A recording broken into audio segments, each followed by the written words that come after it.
ನಮಸ್ಕಾರ ಸ್ನೇಹಿತರೆ, welcome back to our channel. ನಾನು ನಿಮ್ಮ ಗೀತಾ. ಸ್ನೇಹಿತರೆ, ಇವತ್ತಿನ ವ್ಲಾಗಲ್ಲಿ ಬಂದ್ಬಿಟ್ಟು ನನ್ನ ಈವ್ನಿಂಗ್ ವ್ಲಾಗ್ ಆಗಿರುತ್ತೆ. 6:30ಇಂದ ನಾನು ಈ ವ್ಲಾಗ್ನ ಸ್ಟಾರ್ಟ್ ಮಾಡಿದ್ದೀನಿ. ಇವತ್ತು ಬಂದುಬಿಟ್ಟು ಸಾಟರ್ಡೆ. ಫ್ರೆಂಡ್ಸ್, ಆಫೀಸಿಂದ ನನ್ನ ಈ ವ್ಲಾಗ್ ಸ್ಟಾರ್ಟ್ ಆಗಿದೆ. ಆಫೀಸ್ ಕ್ಲೋಸ್ ಆದಮೇಲೆ ಈ ವ್ಲಾಗ್ ಸ್ಟಾರ್ಟ್ ಆಗಿರೋದು. ಸೊ ಆಫೀಸ್ ಮುಗಿದ ತಕ್ಷಣ ನಾವು ಮನೆಗೆ ಹೊರಡೋಣ ಅಂತ ಹೊರಟಿದ್ದು, ಬಟ್ ಅಲ್ಲಿ ಪ್ಲ್ಯಾನ್ ಚೇಂಜ್ ಆಯ್ತು ಅಷ್ಟೇ. ಫ್ರೆಂಡು ಬನ್ನಿ ಪಾನಿಪುರಿ ತಿನ್ನೋಣ ಅಂತ ಹೇಳಿದರು. ಸೊ ಬರಲ್ಲ ಅಂತ ಹೇಳಿದರೆ ಎನಿ ಟೈಮ್ ಬರಲ್ಲ ಅಂದ್ಕೊಳ್ತಾರೆ ಅಂತ ಅವ್ರಿಗೆ ಬೇಜಾರಾಗೋದು ಬೇಡ ಅಂದ್ಕೊಂಡ್ಬಿಟ್ಟು ಸಡನ್ನಾಗಿ ಪ್ಲ್ಯಾನ್ ಎಲ್ಲ ಚೇಂಜ್ ಆಗಿ ನಾವು ಪಾನಿಪುರಿ ತಿನ್ನೋದಕ್ಕೆ ಹೊರಟ್ವಿ. ಬಟ್ ಪಾನಿಪುರಿ ತಿನ್ನಲಿಲ್ಲ, ಬೇರೆಯೇ ತಿಂದ್ವಿ. ಬಟ್ ಹೋಗಿದ್ದು ಪಾನಿಪುರಿ ತಿನ್ನೋದಕ್ಕೆ ಅಂತಲೇ ಹೋದ್ವಿ. ಜಸ್ಟ್ ಒಂದು ಪಾನಿಪುರಿ ಅಷ್ಟೇ ತಿನ್ಕೊಂಡು ಮನೆಗೆ ಹೋಗ್ಬಿಡೋಣ ಅಂತ ಹೋದೆ. ಬಟ್ ಅಲ್ಲಿ ಪಾನಿಪುರಿ ತಿನ್ನೋಕ್ಕಾಗಲಿಲ್ಲ. ಸೊ ಹೋಗಿದ್ದ ಪ್ಲೇಸೇ ಬೇರೆ, ನಾವು ಹೋಗ್ಬೇಕಂದಿದ್ದ ಪ್ಲೇಸೇ ಬೇರೆ, ಹೋಗಿದ್ದ ಪ್ಲೇಸೇ ಬೇರೆ. ಅದು ಏನು ತಿಂತೀವಿ ಅಂತೇಳಿ ಬ್ಲಾಗಲ್ಲಿ ನೀವೇ ನೋಡ್ತೀರಾ. ಸೊ ಮಕ್ಕಳನ್ನ ಬಿಟ್ಬಿಟ್ಟು ನನಗೆ ಈ ಥರ ಹೊರಗಡೆ ಹೋಗಿ ತಿನ್ನೋದಕ್ಕೂ ಸ್ವಲ್ಪ ಹಿಂದೆ ಮುಂದೆ ನೋಡ್ತೀನಿ, ಯೋಚನೆ ಮಾಡ್ತೀನಿ. ಯಾಕಂದರೆ ಮಕ್ಕಳನ್ನ ಬಿಟ್ಟು ನನಗೆ ಯಾಕೋ ತಿನ್ನೋದಕ್ಕೆ ಇಷ್ಟ ಆಗೋಲ್ಲ. ತಿಂದ್ರೂ ಮಕ್ಕಳು ಬಿಟ್ಟು ಹೊರಗಡೆ ಹೋಗಿ ತಿಂದ್ರೂ ಅವ್ರಿಗಂತ ಏನಾದರೂ ಕಟ್ಟಿಸ್ಕೊಂಡು ಹೋಗ್ಬಿಡ್ತೀನಿ ಮನೆಗೆ. ಬಟ್ ಇನ್ನೊಂದಂತಂದರೆ ನನ್ನ ಮಕ್ಕಳು ಹೊರಗಡೆ ಫುಡ್ನ ಅಷ್ಟೊಂದು ಇಷ್ಟಪಡಲ್ಲ. ಅಂದರೆ ಸ್ನ್ಯಾಕ್ಸ್ ಐಟಮ್ಸು ಈ ಥರ ಚಿಕ್ಕವನಂತೂ ಗೋಬಿ ಆಗಲಿ, ಪಾನಿಪುರಿ, ಬಜ್ಜಿ, ಪೂರಿ ಇಂಥದ್ದೇನಾದರೂ ತೊಗೊಂಡು ಹೋದರೆ ತಿನ್ನೋದೇ ಇಲ್ಲ ಅವರು. ನಾವೇ ತಿನ್ನಬೇಕು ಊಟದ ಜೊತೆಗೆ. ಅಷ್ಟೊಂದು ಇಷ್ಟನೇ ಪಡಲ್ಲ. ಅವ್ರಿಗೆ ಬೇಕು ice cream and chocolates and juice. ಇದಂದರೆ ತುಂಬ ಇಷ್ಟ ಅವ್ರಿಗೆ. ಅದು ತುಂಬ ಕೋಲ್ಡ್. ಎನಿ ಟೈಮ್ ಅದನ್ನು ಕೊಡೋಕ್ಕಾಗಲ್ಲ. ಬಟ್ ಅನ್ಹೆಲ್ದಿ ಕೂಡ ಹೊರಗಡೆ ಫುಡ್ಡು. ಹಾಗಾಗಿ ನಾನು ಅಷ್ಟೊಂದು ರೆಫರ್ ಮಾಡೋಕ್ಕೆ ಹೋಗಲ್ಲ ಮಕ್ಕಳಿಗೆ. ಬಟ್ ಹೊರಗಡೆ ಹೋದರೆ ನಿಜವಾಗ್ಲೂ ಮಿಸ್ ಮಾಡ್ಕೊಳ್ತೀನಿ ನಾನು. ಎಲ್ಲ ತಾಯಂದ್ರಿಗೂ ಹಾಗೆ ಅಲ್ವಾ. ಮಕ್ಕಳನ್ನ ಜೊತೆ ಕರ್ಕೊಂಡು ಹೋದರೆ ಏನಂತಂದರೆ ಕಾಡಿಸ್ತಾರಪ್ಪ, ಎಷ್ಟೊಂದು ಕಾಡಿಸ್ತಾರೆ. ಪ್ರೈವಸಿನೇ ಕೊಡಲ್ಲ. ಅವ್ರು ನೋಡ್ತಾ ಇರಬೇಕು, ಎಲ್ಲಿ ಹೋದರೂ ನೋಡಬೇಕು. ಫ್ರೆಂಡ್ ಜೊತೆ ಮಿಂಗಲ್ ಆಗೋಕ್ಕಾಗಲ್ಲ. ಸೈಡಿಗೆ ಹೋಗ್ಬಿಟ್ರೆ ಯಾವ ಕಡೆ ಹೋದ್ರು ಅವ್ರ ಕಡೆ ಒಂದು ಲಕ್ಷ್ಯ ಇರಲೇಬೇಕು. ನಾವು ಅವ್ರನ್ನ ಬಿಟ್ಟು ಏನೂ ಮಾಡೋಕ್ಕಾಗಲ್ಲ. ಚಿಕ್ಕ ಮಕ್ಕಳನ್ನ ಸ್ವಲ್ಪ ಮೆಚುರಿಟಿ ಇದ್ದರೆ ಅದು ಓಕೆ, ಜೊತೆ ಕರ್ಕೊಂಡೋದ್ರೆ ಅವ್ರ ಪಾಡಿಗೆ ಅವ್ರು ಇರ್ತಾರೆ. ಸೊ ಏನಾದರೂ ಫ್ರೆಂಡ್ ಜೊತೆ ಎಂಜಾಯ್ ಮಾಡ್ಬೋದು. ಈ ಚಿಕ್ಕವ್ರು ಇದ್ಬಿಟ್ರೆ ನಾವು ಅವ್ರನ್ನ ನೋಡ್ಕೊಂಡು ಇರಲೇಬೇಕಾಗತ್ತೆ. ಹೀಗಾಗಿ ಅವ್ರನ್ನ ಬಿಟ್ಟು ಹೋದರೆ ಮನಸ್ಸೂ ಅಷ್ಟೇ ಎಂಜಾಯ್ ಮಾಡೋಕ್ಕೂ ಆಗೋದಿಲ್ಲ ಇಲ್ಲಿ. ಸೊ ಮನಸ್ಸೆಲ್ಲ ಮಕ್ಕಳ ಕಡೆ ಇರುತ್ತೆ. ತಿಂದ್ರಾ ಇಲ್ವಾ, ಮಲಗಿದ್ರಾ, ಅಳ್ತಾ ಇದ್ದಾರಾ, ಏನು ಮಾಡ್ತಾಯಿದ್ದಾರೆ. ಸೊ ಯಾವುದಕ್ಕೂ ಸಮಾಧಾನವೇ ಇಲ್ಲ. ತಾಯಿ ಪ್ರೀತಿನೇ ಹಾಗೆ ಅಲ್ವಾ. ಓಕೆ ಫ್ರೆಂಡ್ಸ್, ಇವಾಗ ನಾವು ಶಾಪಿಗೆ ಬಂದ್ವಿ. ಇದು ಬಂದ್ಬಿಟ್ಟು ಬೆಂಗಳೂರು ಟಿಫನ್ ಅಂತ ಹೇಳಿ ಹುಬ್ಳೀಲಿ ವಿದ್ಯಾನಗರಲ್ಲಿ ಇರೋದು ಇದು. ಫ್ರೆಂಡ್ಸ್, ತುಂಬಾ ಚೆನ್ನಾಗಿದೆ ಇಲ್ಲಿ ಫುಡ್ ಟೇಸ್ಟ್ ಮಾತ್ರ ಅಲ್ಟಿಮೇಟ್ ಆಗಿದೆ. ಇಲ್ಲಿ ಯಾರಾದರೂ ಹುಬ್ಳೀಲಿ ಈ ವ್ಲಾಗ್ ನೋಡ್ತಾಯಿದ್ರೆ ಪ್ಲೀಸ್ ಈ ಶಾಪ್ಗೆ ಪ್ಲೀಸ್ ವಿಸಿಟ್ ಮಾಡಿ ಅಂತ ಹೇಳ್ತೀನಿ. ಬೆಂಗಳೂರು ಟಿಫನ್ ಸೆಂಟರ್ ಅಂತ ಇದೆ, ಮತ್ತು ಹರಟೆ ಅದ್ರ ಪಕ್ಕದಲ್ಲೇ ಹರಟೆ ಅಂತ ಇದೆ. ಮಕ್ಕಳು ಆಟ ಆಡ್ಬೋದು. ಸೊ ಪೇರೆಂಟ್ಸ್ ಎಲ್ಲ ಒಳ್ಳೆ ಸ್ನ್ಯಾಕ್ಸ್ನ ತಿನ್ಬೋದು ಇಲ್ಲಿ. ಸೊ ನಾವಿಲ್ಲಿ ಆರ್ಡರ್ ಮಾಡಿದ್ದು ಬರ್ಗರ್ ನೋಡಿದ್ವಿ. ಅದು ಎಲ್ಲ ಥರ ನೋಡಿದ್ವಿ. ಬಟ್ ನನಗೆ ಬರ್ಗರ್ ಇಷ್ಟ ಆಗೋಲ್ಲ, ಸ್ಯಾಂಡ್ವಿಚ್ ಇಷ್ಟ ಆಗೋಲ್ಲ. ಅಷ್ಟೊಂದು ಬೇರೆ ಹೊರಗಡೆ ಫುಡ್ ಅಷ್ಟು ಇಷ್ಟ ಆಗೋಲ್ಲ ನನಗೆ. ಅದ್ರ ಗೋಬಿ ತೊಗೊಂಡ್ವಿ ನಾವು. ಪಾನಿಪುರಿ ಅದೇನು ಎಂಥದ್ದು ತೊಗೊಳಿಲ್ಲ. 2 ಪ್ಲೇಟ್ ಗೋಬಿ ತೊಗೊಂಡಿದ್ದು. ನಾನು ಇದಕ್ಕಿಂತ ಮುಂಚೆ ಬಂದಾಗ ಗೋಬಿ ತಿಂದಿದ್ದೆ ಇಲ್ಲಿ. ಗೋಬಿ ಮಾತ್ರ ಅಲ್ಟಿಮೇಟ್ ಆಗಿದೆ. ಟೇಸ್ಟ್ ಮಾತ್ರ ತುಂಬ ಅಂದರೆ ತುಂಬಾ ಚೆನ್ನಾಗಿದೆ ಇಲ್ಲಿ. ಅದಕ್ಕೋಸ್ಕರ ನಾನು ಗೋಬಿನೇ ತೊಗೊಳ್ಳೋಣ ಅಂತ ಹೇಳಿ ಗೋಬಿನೇ ಆರ್ಡ್ರ್ ಮಾಡ್ಕೊಂಡಿದ್ದು. ಅದಾದಮೇಲೆ ಪಾವ್ ಬಜ್ಜಿ ತೊಗೊಂಡ್ವಿ. ಅದು ಆರ್ಡ್ರ್ ಸ್ವಲ್ಪ ಲೇಟಾಗಿ ಕೊಡ್ತಾರೆ. ಅಂದರೆ ಆವಾಗಲೇ ಮಾಡಿ ಕೊಡ್ತಾರೆ, ಬಿಸಿಯಾಗಿ ಮಾಡಿಕೊಡ್ತಾರೆ. ಸೊ ನೋಡ್ತಾ ಇರ್ಬೋದು, ವೆದರ್ ಮಾತ್ರ ತುಂಬ ಅಂದರೆ ತುಂಬಾ ಚೆನ್ನಾಗಿತ್ತು. ಇದು 6:45 ಟೈಮಲ್ಲಿ ವ್ಲಾಗ್ ಮಾಡ್ತಾ ಇರೋದು. ನೋಡ್ಬೋದು, ಮಕ್ಕಳೆಲ್ಲ ಆಟ ಆಡ್ತಾಯಿದ್ದಾರೆ. ನೋಡೋದಕ್ಕೂ ತುಂಬ ಚೆನ್ನಾಗಿತ್ತು ಔಟ್ಸೈಡು. ಅದು ನೋಡ್ತಾ ತಿಂತಾಯಿದ್ರೆ ಸೊ ಅದು ಹೇಳೋಕ್ಕಾಗಲ್ಲ ಮಾತಲ್ಲಿ. ಸೊ ಅಷ್ಟು ಚೆನ್ನಾಗಿತ್ತು. ಸೊ ಇದನ್ನೆಲ್ಲ ತಿಂದ್ಬಿಟ್ಟು ಬಿಲ್ ಪೇ ಮಾಡೋಣ ಅಂತ ಹೋದೆ. ಬಿಲ್ ಕೌಂಟರ್ಗೆ ಅಲ್ಲಿ ನೋಡ್ಬೋದು ಐಸ್ ಕ್ರೀಮ್ ನೋಡಿಬಿಟ್ಟೆ. ಸೊ ಮಕ್ಕಳನ್ನ ಬಿಟ್ಟು ನಾನು ಸ್ವಲ್ಪ ಸ್ನ್ಯಾಕ್ಸ್ ತಿಂದಿದ್ದೀನಿ ಅಂತ ಅಂದ್ಕೊಂಡು ನನಗೇನೋ ಅವ್ರಿಗೂ ಏನಾದರೂ ತೊಗೊಂಡು ಹೋಗಬೇಕು. ಇನ್ನು ಸ್ನ್ಯಾಕ್ಸ್ ತೊಗೊಂಡೋದ್ರೆ ಅವ್ರು ತಿನ್ನಲ್ಲ ಏನಾದರೂ. ಮತ್ತು ಏನೋ ಬೇರೆ ಸ್ವಲ್ಪ ವೆರೈಟಿಯಾಗಿ ತೊಗೊಂಡು ಹೋದ್ರೆ ತಿಂದರೂ ಮತ್ತೆ ಊಟ ಮಾಡಲ್ಲ. ಆಲ್ರೆಡಿ 7:30 ಆಗಿಬಿಟ್ಟಿದೆ. ಸೊ ಅದಕ್ಕೋಸ್ಕರ ಒಂದು 2 ಟೈಪ್ದು ಐಸ್ ಕ್ರೀಮ್ ತೊಗೊಂಡೆ ನಾನು, ಒಂದು ಕೋನ್ ಐಸ್ ಕ್ರೀಮ್ ತೊಗೊಂಡೆ, ಎರಡು ನಾರ್ಮಲ್ ಚಾಕೋಬಾರ್ ಟೈಪ್ ತೊಗೊಂಡೆ. ಅಂದರೆ ಈಗ ಹೋದ ತಕ್ಷಣ ಅಂದರೆ ಚಾಕೋಬಾರ್ ತಿಂದ್ರೂ ನಾಳೆಗೆ ಸ್ವಲ್ಪ ಕೋನ್ ತಿಂತಾರೆ ಅಂತ ಹೇಳಿ ಸ್ವಲ್ಪ ದೊಡ್ಡದಾಗಿರೋದನ್ನೇ ತೊಗೊಂಡೆ. ತುಂಬ ದಿನ ಆಗಿತ್ತು. ಚಿಕ್ಕವನಿಗೆ ಸ್ವಲ್ಪ ಹುಷಾರಿಲ್ಲದಕ್ಕೆ ನಾನು ಹೊರಗಡೆ ಫುಲ್ ಅವಾಯ್ಡೇ ಮಾಡಿದ್ದೆ, ತೊಗೊಂಡು ಹೋಗಿದ್ದಿಲ್ಲ ಅವ್ನಿಗೇನು ತಿನ್ನೋದಕ್ಕೆ. ಸೊ ಮನೆಯದೇ ಊಟ.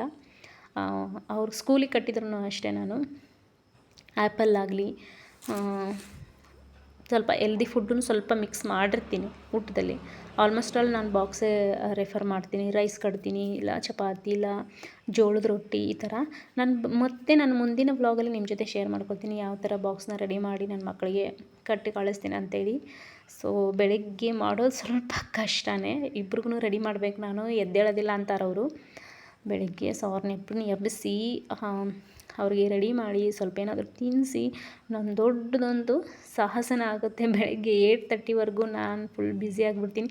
ಸೊ ಆ ಬ್ಯುಸಿ ಟೈಮಲ್ಲಿ ನನಗೆ ವಿಡಿಯೋ ಮಾಡೋಕ್ಕಾಗುತ್ತೋ ಆಗಲ್ವೋ ಗೊತ್ತಿಲ್ಲ, ಬಟ್ ಯೂಟ್ಯೂಬ್ ಅಂತ ಸ್ಟಾರ್ಟ್ ಮಾಡ್ಕೊಂಡಿದ್ದೀನಿ. ಡೇ ವ್ಲಾಗ್ ಹಾಕಲೇಬೇಕಂತ ಹೇಳಿ.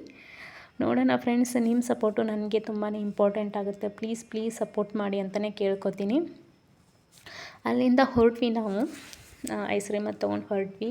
ಮತ್ತು ಇನ್ನೊಂದು ಏನಂತಂದರೆ ಹುಬ್ಳೀಲಿ ವೆದರ್ ಅಂತೂ ಸಿಕ್ಕಾಪಟ್ಟೆ 1.5 ಮಂತ್ ಆಯಿತು, ಸಿಕ್ಕಾಪಟ್ಟೆ ಚೇಂಜ್ ಇದೆ. ಫುಲ್ ಕೋಲ್ಡು, ಬರೀ ಮಳೆ ಬರುತ್ತೆ, ಸ್ವಲ್ಪ ನಿಂದಿರುತ್ತೆ, ಸ್ವಲ್ಪ ವೆದರ್ ಚೇಂಜ್ ಆಗುತ್ತೆ. ಬೇರೆ ಕಡೆ ಅಷ್ಟು ಮಳೆ ಇಲ್ಲ, ಕೆಲವೊಂದು ಕಡೆ ಇದೆ, ಕೆಲವೊಂದು ಕಡೆ ಇಲ್ಲ. ಹುಬ್ಳೀಲಿ ಮಾತ್ರ ತುಂಬಾ ವೆದರ್ ಡಿಫ್ರೆಂಟಾಗಿತ್ತು. ಈ ತಿಂಗಳಲ್ಲಂತೂ ತುಂಬ ಕೋಲ್ಡು. ಮನೇಲಂತೂ ಒಬ್ಬರು ತಪ್ಪಿದ್ರೆ ಒಬ್ಬರಿಗೆ ಹುಷಾರೇ ಇರಲಿಲ್ಲ ನಮಗೆ. ಅದರಲ್ಲಿ ದೇವ್ರ ಪುಣ್ಯದಿಂದ ನಾನೊಬ್ಬಳು ಮಾತ್ರ ಹುಷಾರು ತಪ್ಪದೆ ಚೆನ್ನಾಗಿದ್ದೀನಿ ಅಂತಲೇ ಹೇಳ್ಬೋದು. ಹೊರಗಡೆ ಓಡಾಡಿದ್ರು ಸೊ ಕೋಲ್ಡ್ ಆಗಬಾರ್ದು ಅಂತಲೇ ಕೇಳ್ಕೊತೀನಿ ದೇವ್ರ ಹತ್ರ ನಾನು.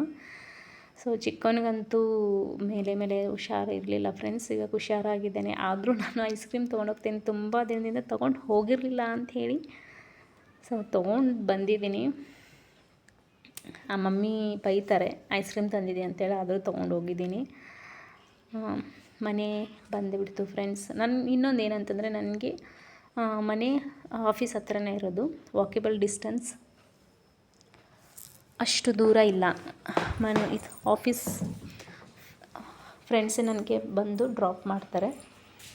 ಪಾಪ ಬೆಳಗ್ಗೆ ಪಿಕಪ್ ಮಾಡ್ತಾರೆ ಮತ್ತು ನೈಟ್ ಬಂದು ಡ್ರಾಪ್ ಮಾಡಿ ಹೋಗ್ತಾರೆ. ಸೊ ಐ ಆಮ್ ಹ್ಯಾಪಿ, ಅದೊಂದು ತುಂಬಾ ಖುಷಿ ಇದೆ. ನನಗೆ ಹೆಲ್ಪ್ ಮಾಡ್ತಾರೆ ಅವರು. ಸೊ ನೋಡಿ, ಗೇಟ್ ಓಪನ್ ಆದ ತಕ್ಷಣ ಅಂದರೆ ನನ್ನ ಮಕ್ಕಳು ಇಬ್ಬರು ಓಡಿ ಬರ್ತಾರೆ, ಮಮ್ಮಿ ಬಂದ್ರು ಅಂತ ಹೇಳಿ. ಅವ್ರಿಗೆ ಗೊತ್ತಾಗ್ಬಿಡುತ್ತೆ ನಾನು ಬಂದಿರೋದು. ಸೊ ನೋಡ್ತಾ ಇರ್ಬೋದು, ಚಿಕ್ಕವನು ಬಗ್ಗಿ ನೋಡ್ತಾ ಇದ್ದಾನೆ. ಅವ್ನು ನೋಡ್ತಾ ಇರೋದು ಆ್ಯಕ್ಚುಲಿ ನನ್ನನ್ನೆಲ್ಲ, ನನ್ನ ಕೈಯಲ್ಲಿರೋದು ಏನು ಅಂತ ಹೇಳಿ, ಏನು ತಂದಿದ್ಯಾ ಮಮ್ಮಿ ಅಂತೇಳಿ. ಅವ್ರು ಕಾಯೋದೆ ಅದಕ್ಕೆ. ಏನಾದರೂ ಸ್ಪೆಷಲ್ ತೊಗೊಂಬಂದಿದ್ದಾಳ ಮಮ್ಮಿ ಅಂತ ಕಾಯ್ತಾ ಇರ್ತಾರೆ. ನೋಡಿ, ನಾನು ಬಿಟ್ಬಿಟ್ಟು ಒಳಗಡೆ ಓಡೇ ಬಿಟ್ಟವನು.